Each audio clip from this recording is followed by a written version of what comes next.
cause in the heart. I can't let go, I'm breaking apart, controlling me. All right, ladies and gentlemen, welcome to the Sunday edition of the Paranormal Portal. I hope you're having a wonderful last day of your weekend. It was absolutely beautiful up here, but I know it's still light out, which is also really cool. It's not quite dark yet. It is fading, but the days are getting longer. They're getting warmer, and my shorts are getting closer, baby. Woo! All right, so I hope you're all ready, because it's time for bed.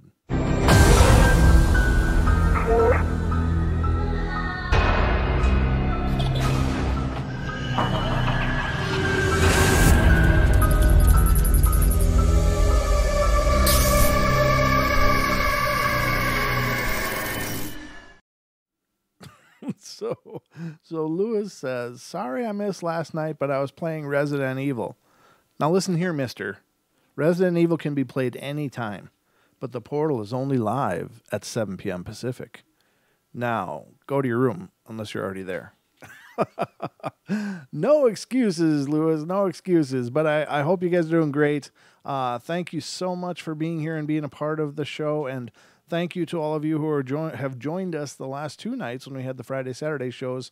Fantastic discussions. The Paranormal Investigator series Roundtable was amazing and fantastic. And, of course, Robin was phenomenal last night with all the information and knowledge she brought to the table, as well as some incredible encounter stories. So these things are happening, ladies and gentlemen. People are experiencing things, and it's just really cool that there is a network and people out there that are taking it upon themselves to catalog and record and investigate these things, because otherwise people are just all alone. So I think that's phenomenal, and thank you so much to our guests from Friday and Saturday night. It was just incredible, and ladies and gentlemen, the Portal is past 2,000 subscribers now. Now, I know in the world of YouTube, 2,000 subscribers is really nothing for most people. But I am so incredibly proud of that number. I'm proud of that number because it was built by people that are interested in the show. It was built by people that are passionate about the paranormal or just love the community that you guys out there have created. Now, honest to God, I keep getting emails and messages from people talking about how incredible the chat room is, how amazing people are, and how people just love that they can go in and like they're hanging out with their good friends. I would love to take credit for that. I really would, but I can't. That wasn't created by me. That was created by all of you guys. And you've made this a community and a home and a hangout and, a place where people can unwind and be themselves. And thank you guys for that. All of you out in the YouTube chat room, you're just amazing. You guys have built this community on top of the show. And really, the chat room is such a huge part of our community and a huge part of every show. So thank you guys so much for that. But and also I never advertised the show. I never put out like any kind of leads to people other than just talking on the Facebook or either Facebook, either my Brent Thomas one or the Paranormal Portal one. But it's just been discovered by people here and there, and they're picking it up and writing amazing emails and telling me that, how much they enjoy the show, and it's just an honor. We've never done a sub share. There's a lot of groups out on Facebook or on YouTube that are, sub for sub. You subscribe to my channel, I'll subscribe to yours. No, I never wanted our numbers bloated with that kind of crowd, because it looks impressive. It really does. It looks amazing when you've got 30,000 subscribers. It makes it look like, wow, this show has some credibility because a lot of people are following it.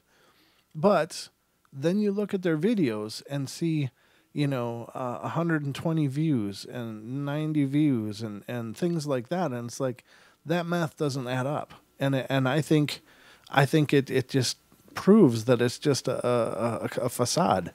And as much as I can't wait for those numbers to be what the Portal is, I'm very excited for that, but I want it to be people that believe in what we're doing here. And if not, I'm fine with the numbers remaining more modest, but every one of those 2,000 people I know subscribe because they liked what we're doing, and that to me is an incredible honor, and I'll always strive to keep earning that kind of respect from you guys. Thank you so much, all of you who have subscribed, and thank you to all of you who may yet subscribe. Again, I know that a lot of people watch the show and have never subscribed, and that's okay. I mean, it's certainly not a prerequisite, but it certainly is appreciated. So that's enough of the laundry list. How you guys doing out there in the chat room? You guys good? I suppose I should pop out this chat quick. I got the ghost box running here next to me. I shouldn't say ghost box because it's not. It's just a phonetic generator that's built into this ghost radar. I should probably qualify it a little better because a ghost box, of course, is the radios that are used. They are tuned to scan through channels at a really rapid rate, and people are able to communicate with spirits like Zara, our friend Zara, or Glenn. Both of them are over across the pond, but they have the Paranormal White Noise group and have done some really amazing instrumental transcommunication, and that's ITC. If you ever hear ITC, that's talking about instrumental transcommunication. So it's just methodologies that are used, utilizing usually technological things like the ghost box in order to communicate with spirits. So just a little bit of the paranormal lore or terminology for you, nomenclature or whatever. Let me pop this out so it's not so bright. I guess it's not bad. Is this my good side? I don't think I have a good side, but I had to do it, ladies and gentlemen. But the call-in board is open, as always. So if you want to call in, 720-923-0500 if you have something you'd like to share, because we have phones 24/7, but I'm not listening to them for most of those times. But I am listening to them at 7 p.m. Pacific Standard Time every day when I do the shows. So the phone lines are available 24/7, but I won't be answering it until it's 7 p.m. Pacific. You're welcome to call it. I wish you could leave a message if you didn't get me on the phone, but no, it's there. So if you guys want to call in and be a part of the show, that's great. I love hearing for you, and I'm hearing from you rather, not for you, but I'm popping it out and I'm trying to lay out that I can keep an eye on everything. So we'll see. I've realized I need another monitor. I'm running 2 big monitors, but I need a third, and I don't know where that's going to go yet.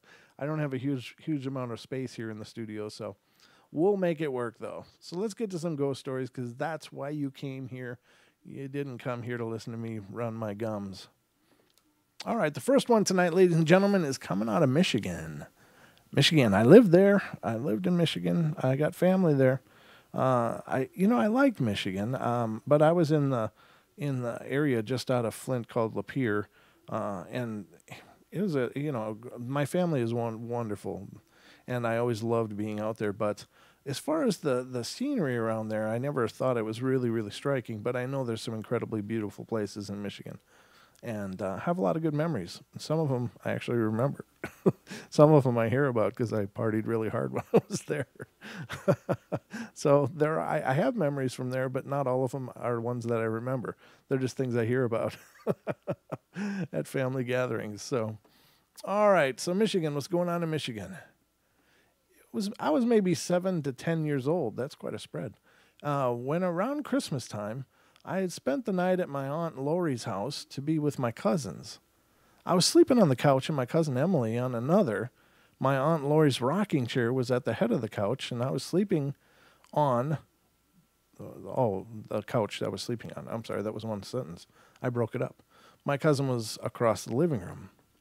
I had fallen asleep and awoke at the sound of the chair clunking. It made very loud noises when it was rocked, and I turned my head around to see who was rocking the chair, but no one was there. I got off the couch and touched the part where your butt would be, and it was cold, and I was so scared. I then said to whoever was rocking the chair, "Please stop, you're scaring me." But it wouldn't stop. I went to go wake my aunt, Lori, and she had come out of the room, and the chair stopped, and she said, "Nothing's wrong, Rachel, go back to bed." Nice. And as soon as her door had closed, the chair began to rock again. At this point, I was scared, and I thought that if it was a nice ghost or my Grandma Helen, they would have stopped. I woke my cousin Emily to go to the next room, but she didn't even seem to notice the chair was even rocking. When we get to her room and close the door, the chair began to rock harder and harder, almost violent rocking. I don't know how, but I went to sleep that night. And I think that's the most scared I've ever been in my entire life. I'm now 16, and it even bothers me to this day. I always wanted to find out who was rocking that chair that night. Oh, that's got to be really harsh for a 7 to 10-year-old to deal with. And that's kind of a rude thing. I mean, really, that's a pretty rude thing for any spirit to do. So, I mean, nothing really malicious happened, but it's still the idea that, this scares you. Oh, really? Does this scare you? Oh, well, no, you don't like this? It's like, God, stop it. But anyway. All right, let's get to Kentucky, which is next on our list. And I don't know if I've ever been to Kentucky. I know some people out of Kentucky, but never been there. Not that not that the portal is my travel journal, but I don't know. I think I've driven through there. So last night was not the first, but the third attack I've experienced so far. Let me explain, and if anyone can give me a good explanation, I would really love to hear it. I went to bed, and this has happened 2 other times. I'm going to stress that I was not yet asleep. I just turned off the TV and rolled over on my stomach, and within seconds, I was literally held down. I can't get up. I can't scream for help, but I can moan loudly, like someone is holding my mouth shut. My husband said he heard me moaning several times and got up to see what was wrong, but I seemed to be just fitfully moving around in my sleep. I was not asleep. I have never been held by anyone like this in my life. And as I know, I wasn't asleep. What could it be? Then when it finally lets me go, I'm sweating profusely, shaking and crying. I'm rather open to suggestions, but I will tell you this isn't a one-time thing. Also, in the same house, we've seen a little girl playing in my daughter's room on an infrared monitor we use. Oh, that'd be great footage. When I ran to check my daughter, my husband said she just disappeared. We actually thought it was my daughter at first, and what held me down just couldn't be that little girl, could it? If it's a little girl, probably not. But if it looks like a little girl and is in fact not a little girl, then probably. I wouldn't say I've ever dwelled on ghosts and spirits, but I am starting to wonder just what is in this house. Could it in fact harm me or anyone else? And how do I know if it becomes too dangerous? You'll know if it feels dangerous, I guess. Again, if it's holding you down, that's a demonstration of force. I mean, that's meant to inspire fear. And I don't know if it's actually like a physical holding down or if they just really take over your energy or whatever. I'm not sure exactly how they accomplish this, but I imagine it's, I don't know if it's even an oppression or a possession would fit, but it's like perhaps they're creating an illusion in our minds somehow, like maybe a very strong telepathic suggestion that you can't move. If you've ever watched people being hypnotized, they can do surgery on people that are hypnotized due to the power of suggestion. Now, we know that with hypnosis, generally it's an audible thing, and we are used to receiving information audibly. But what if these spirits, in cases like this, are really just telepathically sending a subconscious suggestion? I mean, perhaps that's what it is, and perhaps if you're dealing with a really negative spirit or spirits, probably perhaps that's why a lot of esoteric and occult practices deal with you mastering yourself, because if you're dealing with strong, powerful, conscious energies, you don't want to be manipulated and caused to serve something. So, but I wonder about that. I mean, clearly we know that spirits can manipulate objects. They can physically slam doors. They can, throw people across a room. It's been, experienced many times. I read thousands of stories that include people being affected, scratched, bit, harmed, and so. I mean, clearly they can do those kind of things physically, and perhaps it is indeed a physical attack, like a telekinesis kind of thing. But maybe it isn't, because I think a lot of these sleep paralysis things are being done not necessarily by demonic things, but just dark things. And no, dark things are no small matter, but or it could be, for other reasons. But you know what I'm saying? It's like I do believe that things like demons have an extraordinary amount of power, and could potentially do physical things like that all day long. But most spirits don't have that kind of energy to affect the living realm so deeply. And so that's what makes me think, well, if it isn't demonic, perhaps it is just a dark spirit trying to drain your energy, but it can't do it by physically slamming you to the bed and holding you, but maybe it gives you the impression that you're being held. It gives you that telepathic suggestion, or which, manifests itself, through your conscious mind. I don't know. It's very strange, and I kind of stopped the story there. I know if it happened to me, and it was to happen to one of my children, I worry if they would be able to handle what's happened. I guess I'm most worried because it actually took my breath at like a minute at a time. I've lived in this house for 29 years. Little things happened before now, but now it's gotten worse. Any help? Yeah, I don't know how old your children are. I don't know if you've brought things into the house that could have that kind of attachment. I mean, it's a dark thing. That kind of stuff is definitely a dark thing, but, I don't, you can never understand the intensity of a spirit or power of a spirit just by a quick narrative. It could just be a spirit that's mad and is trying to lash out. It could be a spirit that's confused and is lashing out. It doesn't always have to be a demonic or dark thing, but in any case, it's an aggressive act, and that person should definitely deal with that quickly. All right, let's continue. All right, so this one's coming out of Washington, which is right next door, and I've been there. Let's see. I want to check something. No calls yet. That's fine. It's not a requirement, but it is available. We got a bunch of you guys here. Thanks. A lot of you guys are here watching the show. Thank you so much. So out of Washington, our entire family has been plagued by a ghost of some sort for a while. Because it seems almost impossible to fall down the stairs. Even if you start to, you're always able to stop. However, if you go up the stairs, at least 45% of the time, you trip. Sometimes I go up the stairs and I know I've cleared the stair, and after that thought, I trip up the stairs. That was before my uncles committed suicide in our garage. It still happens, but now other things happen. There are times when you'll feel watched when you're playing on the computer, and you'll feel it, then it will go away, and even if you turn around, nothing is there. Always behind the computer on the wall, if the light is on you, sometimes see a shadow go across.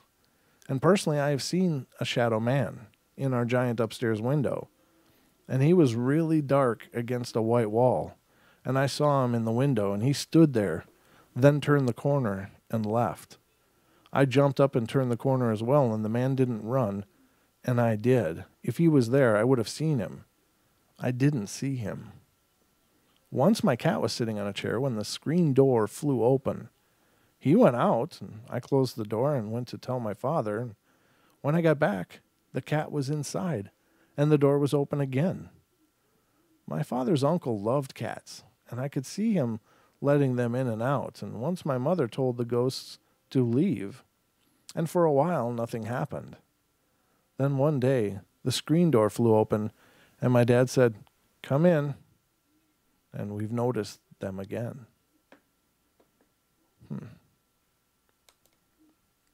All right, the next one is from Ohio. Let's see.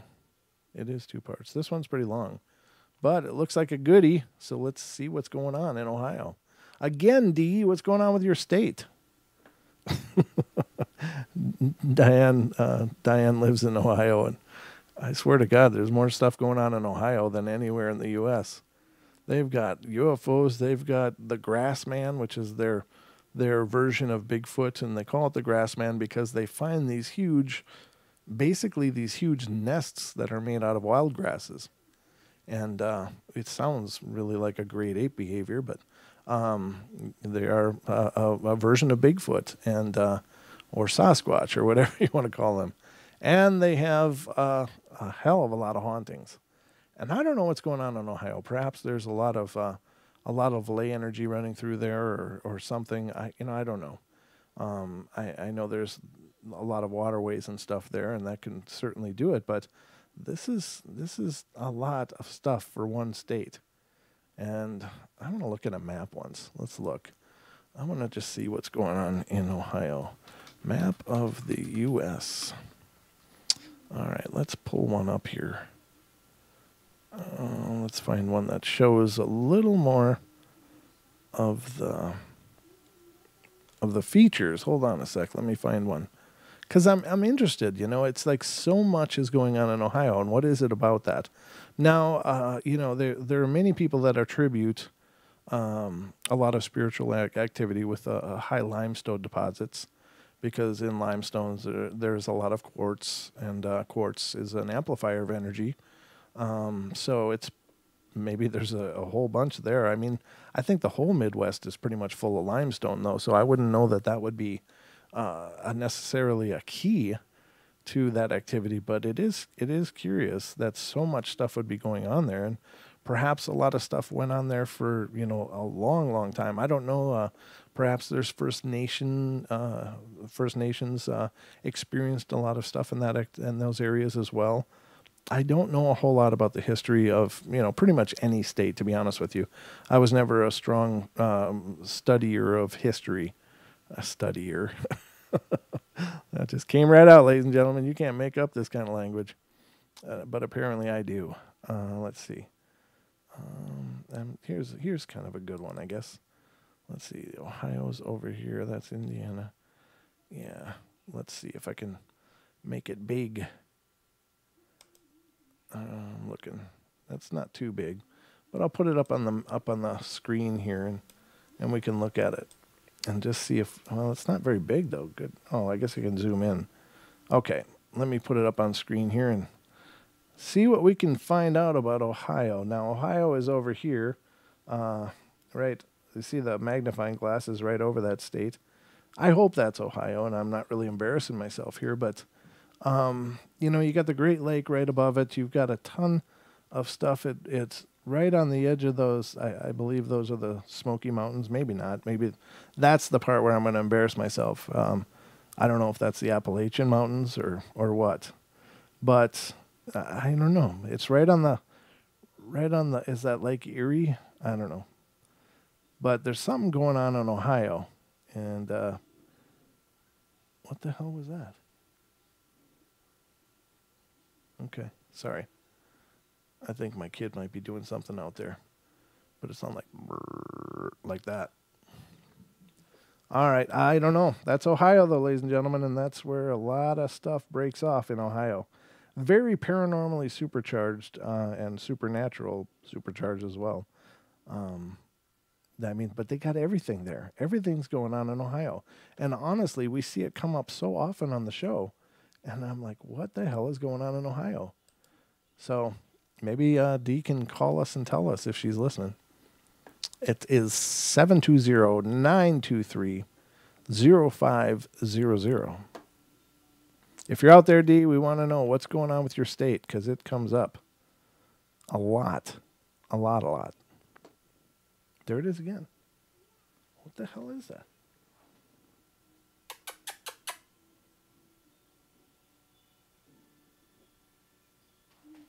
Do you guys hear that? I don't know if it's coming through the speakers or not, or the microphone, but it's like,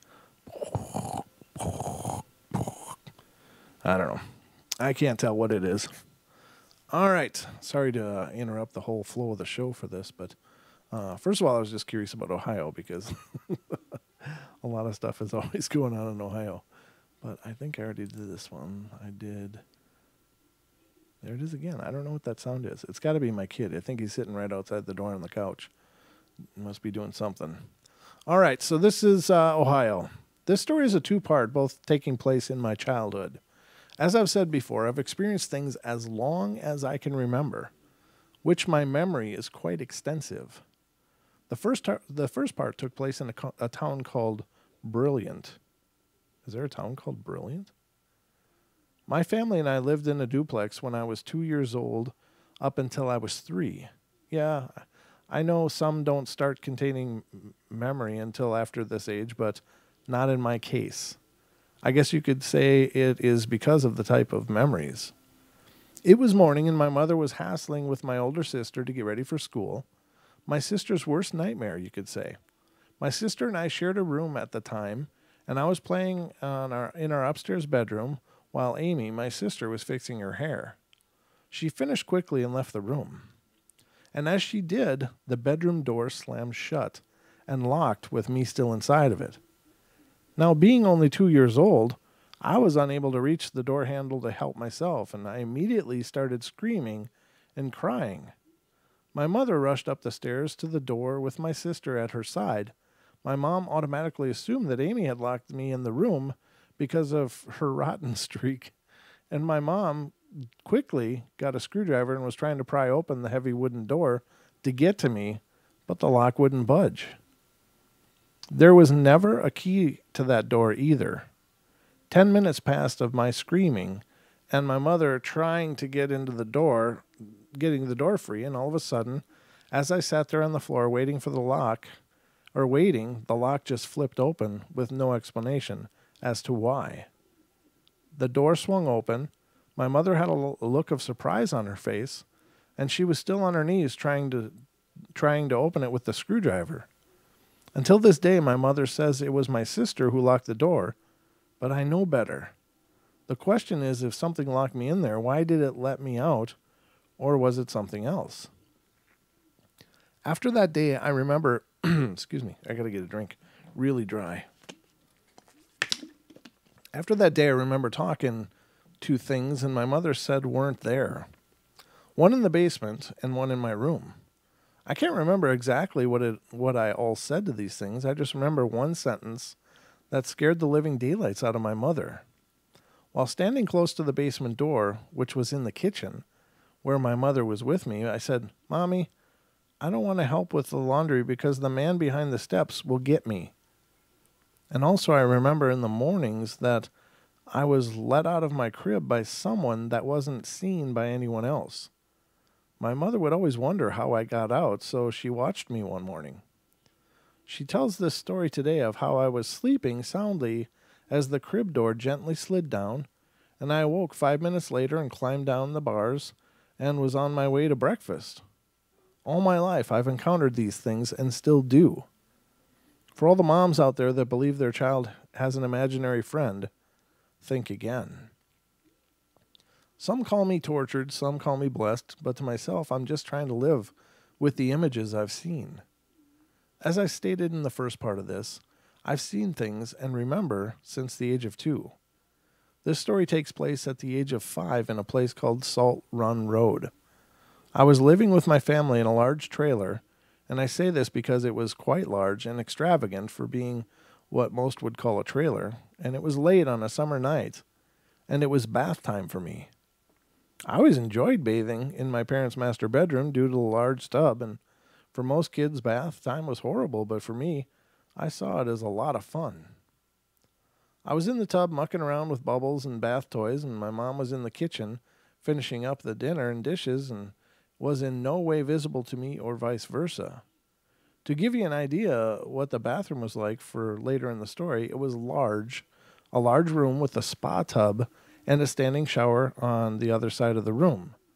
Now, when you would walk into this bathroom, the shower is behind the door to come in and the tub to the far side. In the midst of my bath, I happened to look towards the shower, and I was frightened out of my mind at what I had seen. The shower curtain began to draw back by a set of fingers that looked as if they were burned, almost like a hot dog that was made on the grill. And now everyone knows that a hot dog, if cooked too long, has flaky burnt pieces on it. The fingers I saw had the same effect, but ended with long nails. As the curtain went further to reveal the figure behind, I began to scream for my mother. I could indeed see that it was a woman with a strange glow around her. It took my mother a few minutes to hear my screaming due to the distance away, and she finally heard me and came running into the bathroom. And I'm glad she did at that time, because I knew the woman in the shower was going to come out. And all I could reply to my mother were the words, there's a witch in the shower." My mother exasperatedly said, "Finish your bath and get out." I continued to beg and plead with her to look in the shower, telling her that someone was in there. Now, with the door to the bathroom being open, my view of the shower was completely gone, and my mother finally gave in to me and checked the shower. And she was oddly surprised to find traces of ash on the shower floor. Thinking it was strange, she remained in the room until I was through with my bath, and we both knew it couldn't have been my sister playing a prank, because she would have been spotted exiting the room by me and my mother. Later that night, or after that night, bath time was like being sent to my room without supper. It never appeared again, though I do have a fear of closed shower curtains whenever I enter their bathroom. If the shower curtain is closed, I immediately open it just to be curious, or to be cautious. Wow, that sounds like a very gifted person. She needs some guidance, I think, though. I don't know how long before this was written, how old this person is now, but maybe they've got it all dialed in. But that's got to be extra tough for a young kid. Now, the hard part, again, is, kids need, especially at that young age, they need the parents to listen. Whether it's a rational fear or irrational fear, you still have to talk them through it. Find out what they saw, find out what they're experiencing, find out ways to address it that doesn't shut them down. I just think that's so important, because, so many gifted people have been shut down by parents just trying to do the right thing. And I'm not condemning the parents. I mean, for us, it can seem just like ridiculousness, like, oh, whatever, get out of it, quit playing around. We like to, because we don't experience the same thing, we just want to shut that down because it's inconvenient. It's, we think it's just our children being imaginative or wasting time or whatever, but, they definitely experience something many times, or a lot of times. And now kids do have extraordinary imaginations, and I get that, but I think it's just important to be cautious when addressing those with children. It's like, never utter the words, "There's no monster." Never utter the words, "It's all in your head." Instead, try to talk them through it. Well, what are you seeing? What is it? What is it doing? What is going on? And then say, does it scare you? Talk to them and help them come to terms with what they're seeing and make them feel safe.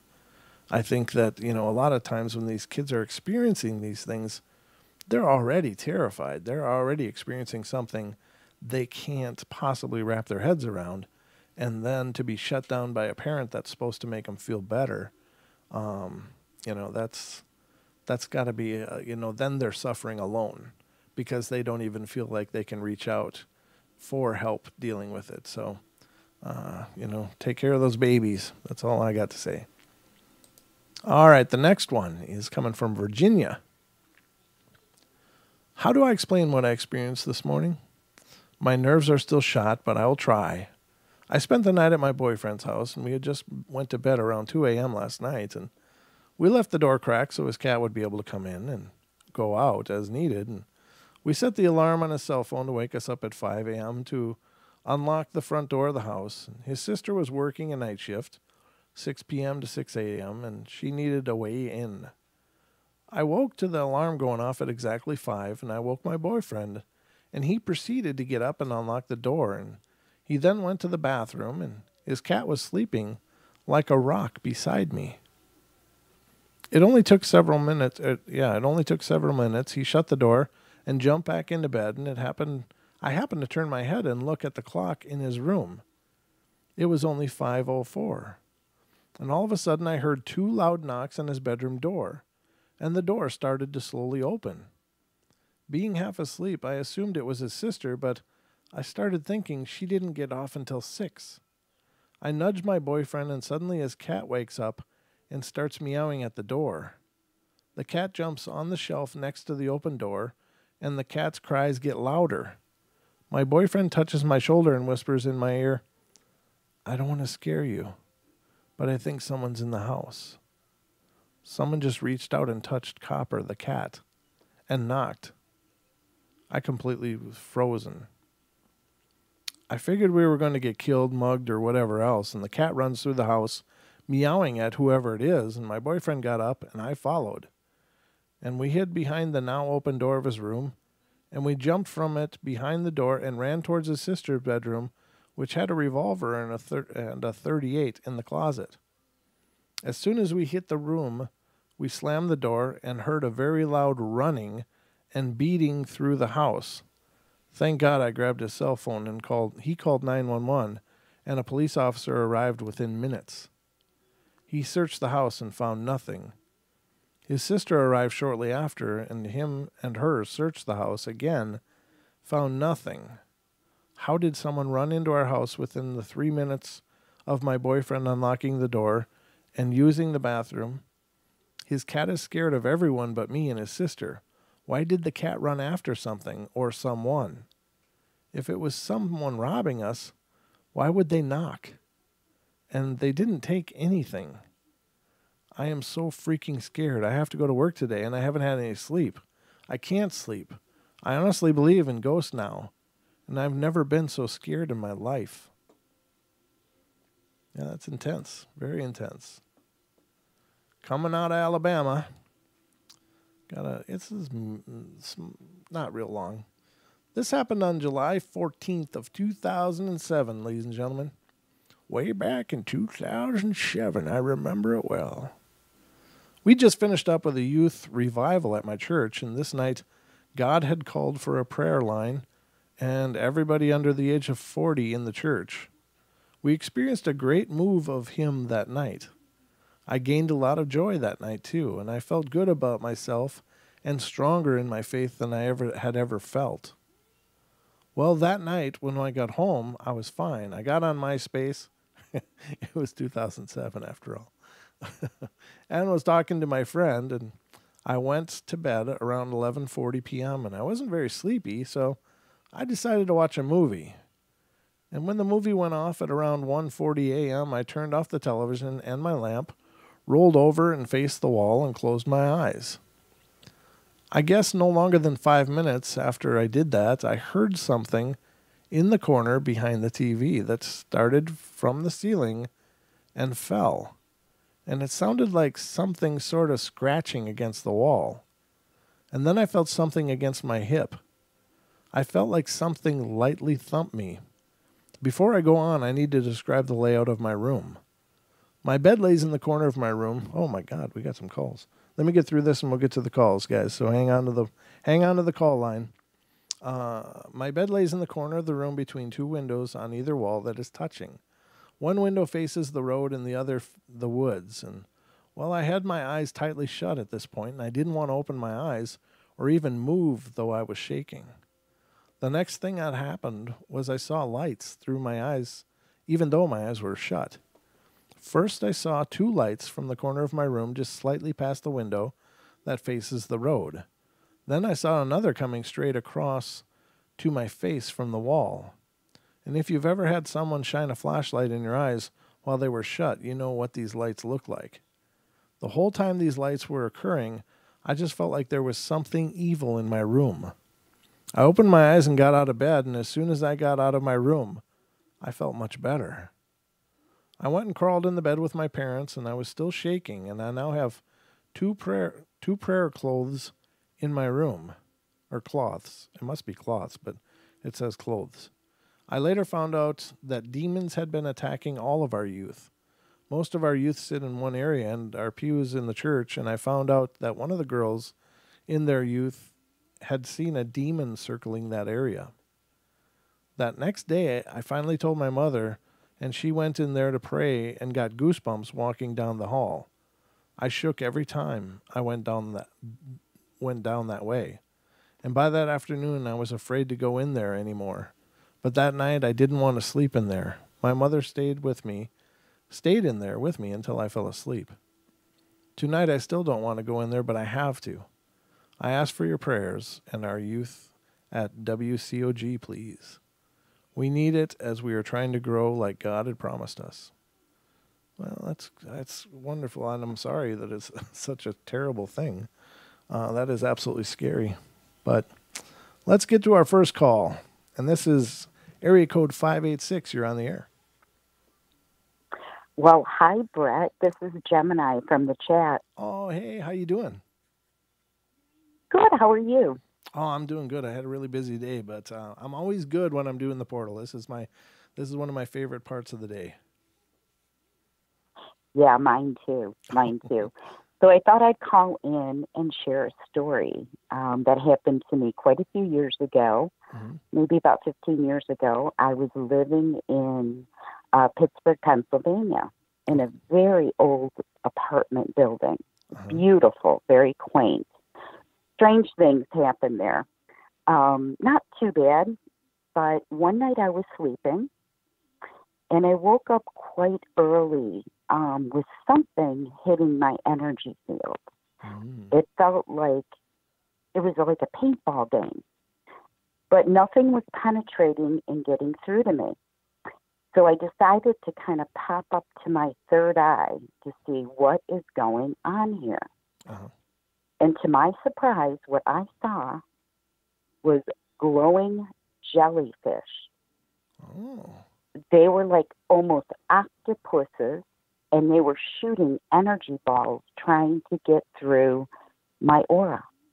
That's really interesting. And it was strange. Right. I mean, when I saw it, I was like, are you kidding me? Wow. What are you guys doing? Right. And so first there was one, then there was another one behind me, and then another one developed on the side. So there's a bunch and of... I thought, this wow. is kind of serious. Yeah. So really cool. I'm like, okay, I kind of came back into the third dimension, if you will, and kind of took control. So I put mirrors all around me, and then I started shooting them actually with my energy balls. And I'm like, if you guys want to play, I can play with you, but you're not going to like how this is going to go. And I just started shooting with my hand. I went back up into my third eye, and I went with my hand and started shooting energy back at them and blowing them back into the ocean. I'm like, bye-bye now. But the weirdest thing is that they were glowing. Yeah. I've never seen, they had like electricity. They were hitting me with electricity. It was very bizarre.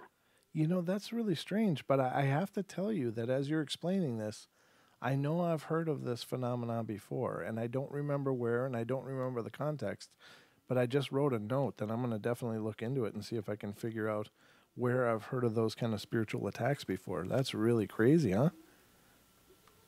Yeah, it was crazy. It was the only time it ever happened. I wasn't really afraid of them. I think I was just more surprised. Like, you guys are jellyfish and you're glowing and you're shooting me with balls of energy. Right. I'm like, are you serious? To me, it was like inconceivable. So I just started playing back with them and they just left. Right. Oh, wow. That's crazy. And Annette in the chat room just said Chris Gio has mentioned these energies, and that's where maybe I heard about it before. That's really curious, and I'm going to have to talk to him about that. But that is really a powerful thing, and very cool that you were able to drive them off and take care of yourself. Yeah, I didn't even know how I knew what to do, but like I said, I really wasn't afraid. But I was like, "Oh, you guys want to play? I got a lot of energy to come your way. And it was just like, they're like, okay, we're out of here. You know, they didn't want to play anymore. But yeah, I just thought that was an interesting story. It is really, really cool. And, I think it speaks a lot of spiritual development. Like, as we develop, as we grow our energy and our understanding and our aura and all of those things. Of course, the aura is as Jeffrey Seelman has said, that's like a shield that protects you, and you want to keep that strong and imagine it, growing and expanding. But I think that things like that may be devastating on people that haven't started that journey or are, very new into that journey. And, of course, that kind of assault would be really harsh. But as you grow and develop, it feels like a game, like, oh, really? You sure you want to go there? so Exactly. Right, because you're not going to be susceptible to those same energies as you grow and develop that you may have once been. And, I think as we're reading these stories and hear about all these children, my heart really goes out to them, because children, of course, have very potent energy, but they don't have the understanding and they don't know how to process that kind of thing. So that, I hope you really wiped them out and took care of that issue. Yeah. So you never experienced that again? Yeah, they haven't been back. Okay. They haven't been back. And how long ago was this? Do you mind me asking? This was about 15 years ago. It was a while ago. And were you already on your journey as far as, development? And yeah, clearly, I mean, because you're talking about going into the third eye and all of that. So that's really powerful and amazing. Wow. Yeah. Very, very cool. Thank you so much for sharing that with us. Well, thank you for letting me share it with you. Well, now we can, because we got the phones all the time. So I'm just having a portal party all by myself sometimes, but now I can share it with all of you guys even more. So that's awesome. It is. It's fun. Thank you so much. Oh, be well, my friend. Oh, you as well. Thank you so much as well, and good night. Good night. Very cool. And we got another call here, and this is our good friend Haxer's calling in. How you doing, brother? Hey there, Brent. How you doing? I'm well. How are you? Oh, great. Well, I only call if I have a reason. Oh, sure. Okay, I have a reason. Okay. All right. Have you ever heard of the psychomantium? Yes, I have. Is that the mirror gazing? Well, what it is, from what I understand, it's a method of contacting the dead. Mm-hmm. And I almost want to challenge all of our psychics and ghost hunters to probably look into this psychomantium, because it's really cheap to probably build. But basically what this stems from is the Greek necromantian, which translates to Oracle of the Dead. And it was a popular method of contacting spirits. So basically you could contact the dead. Mm-hmm. Right. Yeah. And how you use it is basically in a room blocked of all sunlight, you place a chair in front of a large mirror hung on a wall, mm-hmm. which is tilted forward at a 45-degree angle, so it obscures your own reflection. Mm-hmm. Behind the chair, put a low wattage lamp, which will replicate a single candle, mm-hmm. and then seat yourself looking at the mirror and focus on a loved one who passed, and then the gazing session begins. Right. Yeah, it's very, and very apparently, powerful. It's got a pretty outstanding number for paranormal stuff. About 10% of the subjects that tried this actually changed their life, or what they said. Sometimes it actually talked to the dead or changed what they consider their elements of physicality. Wow. Yeah, I'm familiar with that. It's a very, very powerful method of scrying, and it's been around even before the Greeks. But you're right; it was used there. But there's apparently references to it back even into ancient Egypt. So that's for something that's been around that long. And you're right, and even any of you out there can certainly try it, whether or not you know that you have psychic abilities. the amount of people successfully using it, as you said, is really impressive. And with repeated attempts, I think that number would certainly go up. That eventually, if you get into that right state, and I think it is a very visual kind of almost meditation and channeling combined into one. But again, I would encourage anyone doing this to make sure to set their scene, cleanse, sage, and put up significant protections that resonate with your spirituality, because you don't want to have a bad experience. Absolutely. But yeah, I think that's amazing, and I thank you for bringing that up, because that is a really powerful thing, and it's not something I've tried myself, but it's something that I always intended to, but have just life keeps happening, and I keep not getting those opportunities, or not making those opportunities, I should say. But very powerful, very cool. And as far as a low wattage light bulb, ladies and gentlemen, 5 watts is pretty good. So basically like a nightlight, behind you, and your eyes will adjust. It'll seem incredibly dark at first, but after your eyes adjust, it really seems incredibly bright. Yeah, exactly. No, I just never heard this brought up on the show, and Yeah. it is very paranormal what this is about. So I just thought, hey, let me throw this out to you. And of course, I know Jim's going to probably follow this up with Psychomantrium now on Costco for $150. But hey, Well, either Deb or Jim will do it. Yeah. Always. exactly. But anyway, I just want to see what they think of it and have them try it. Yeah. Well, I appreciate that, brother. And I thank you, because I really love the content that you bring to the show. And you're right. There's things like that we could discuss more. And I should probably do a little more research and homework for people that are interested in those kind of techniques, and present them on the show.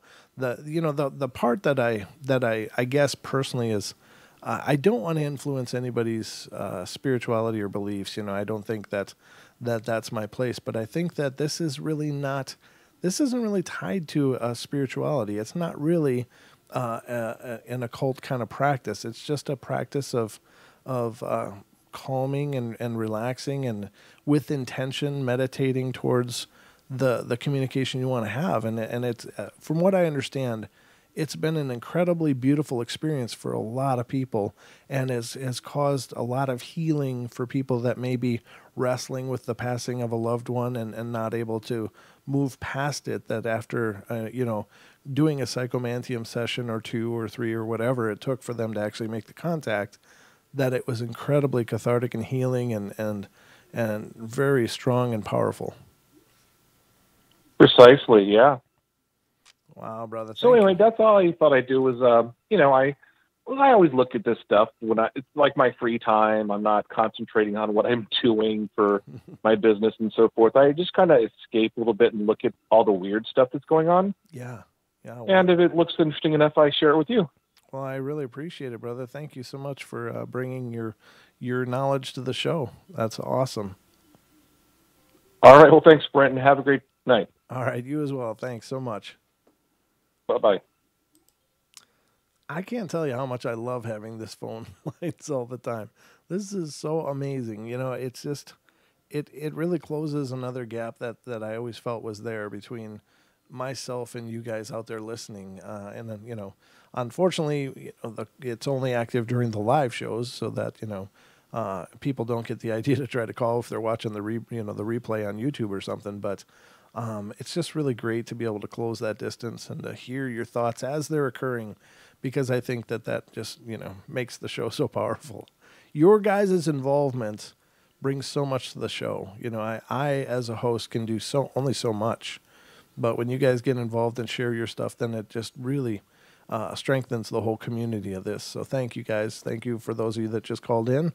That's amazing. All right. So let's see what is next here. How long have we been going? I got to look at the clock and see just how long this has been going on. Almost an hour already, ladies and gentlemen. So we're 4 minutes shy. I think I'll do one more, and we'll call it a night. So let's see what's going on in Missouri, because this one's coming out of Missouri. Before I begin, Foul language is hard to avoid with my experience because it is essential to the actual dialogue. It's going to be hard for me to read as well. I'll have to figure out a way of rephrasing things here. So I have abbreviated words that were not allowed. I've only experienced what I believe to be a ghost only once when I was 12 years old. My old house had a finished basement, which my brother, 10 years old, and I used as our playroom. Foul language was very discouraged in my house, so my brother and I would cuss as much as possible when my parents were not around. It's like you got to get it out. Ooh, I got an Effenheimer stuck. I got to get it out. Cussing at the TV was normal for us, and we were weird kids. One night while playing and watching TV in the basement, with my brother, a toothpaste commercial came on, and I can't remember the brand of toothpaste, but I do remember everything else. The woman was talking about how the toothpaste was good for her family's dental hygiene and how it was changing their lives. And my brother burst out, F your family, B. I can only use the first initials. And I started to laugh, but the woman on TV looked straight at him and said, "Excuse me?" At this point, we still thought that something might be happening with the plot of the commercial, and that would make her say that. And I chimed in, "You're an ugly W," to make my brother laugh. But to my horror, the woman then turned and glared at me and sternly asked where our mother was. Whoa. Now, I would like to say that that we had a comeback, but honestly, we both just froze and stared at the television. The woman looked down and began to cry, holding her hand over her mouth and glancing at us. She suddenly looked like a worn-out, beaten woman, and the shiny commercial lighting was gone. For lack of a better way of explaining it, she looked real. All this happened within about 30 seconds, and then the commercial ended. I remember my brother cried afterwards, and I told him to settle down, and we were glued to the TV for hours after to see if the same commercial would come back on again. And this time we wouldn't say anything to see if it was just a coincidence. But it never came back on. I'm not saying it was a ghost. It could have been a coincidence, but I know I never saw that commercial again, and my brother and I both vividly remember that commercial, and we bring it up often. Thanks for the chance to share my story. Wow. Well, there you have it, ladies and gentlemen. That's bizarre. Very cool, though, but very bizarre. Huh. Wow. I guess the conditions were just right. What a horrible thing to say. You got one chance at a spirit conversation, and you cuss her out because you're flexing your swear words. Oh, man. Oh, my God. It's like the internet, all right? For the first time in human history, we can reach out and, and talk to people over the face of the earth in real time. And it's this amazing discovery and stuff. And people are being absolute dicks to each other and wasting our lives watching kitten videos. And I'm guilty of that as well. I watch the most stupid videos from time to time when I get some time. But what do you do? All right, guys, that's going to wrap up the show. I love you all very much. Be good, be kind, be nice. Take care of each other. There's a spirit where Don was. That was back where Don was. Oh, Don, it's back. Well, that's cool. Be good, be kind, be nice. Take care of each other. Help each other out, and find the magic in every day.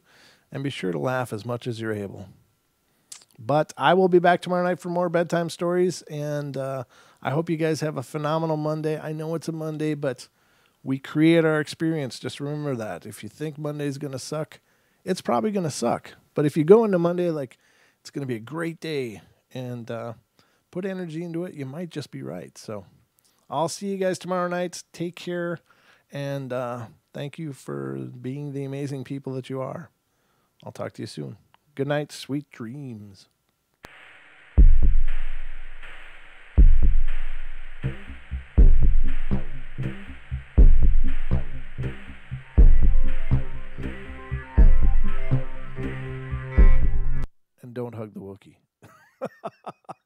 just saw that, Duke. All right. Good night.